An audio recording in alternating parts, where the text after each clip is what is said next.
Mr. Speaker, the people of Embu should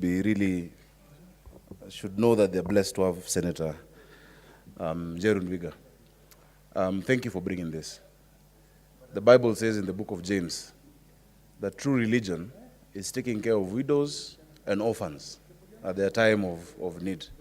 And I think this is a statement that we must all support to get proper resolution from the Lands Committee.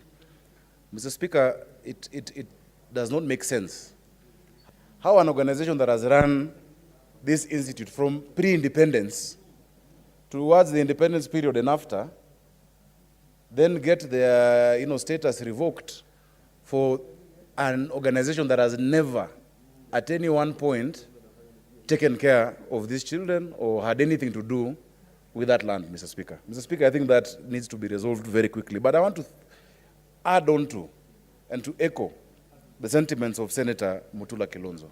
And I hope the Lands Committee is listening. I can't see the chair. I don't know if there are any members. I think Senator Kasanga is a member of the Lands Committee. We've brought so many issues here that need resolution.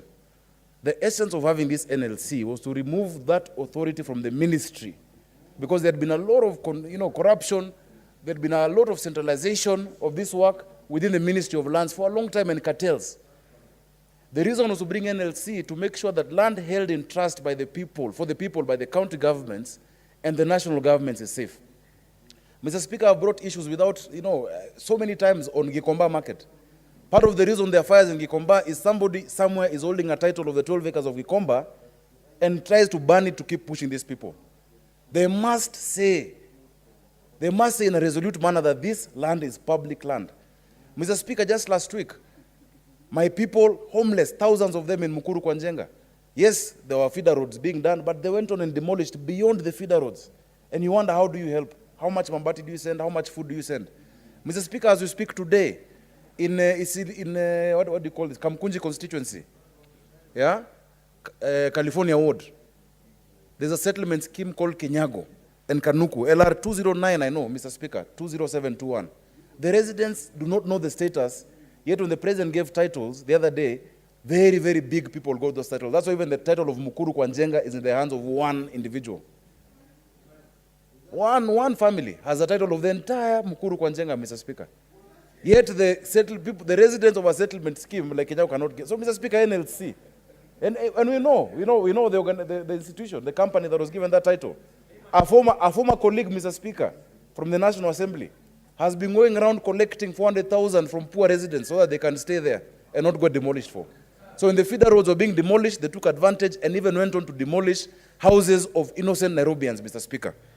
Mr. Speaker, right now, thousands of residents of Roysambu in Kamai are fearing to be evicted because the NLC has not pronounced itself on Kamai, Mr. Speaker. So I just urge, even as the Committee on Lands look at this matter, please let them summon the NLC. We have issues of life and death, livelihoods of the people we represent, yet people are getting allowances, salaries, driving big Prados in the name of a National Land Commission. Finally, Mr. Speaker, this matter came to my committee.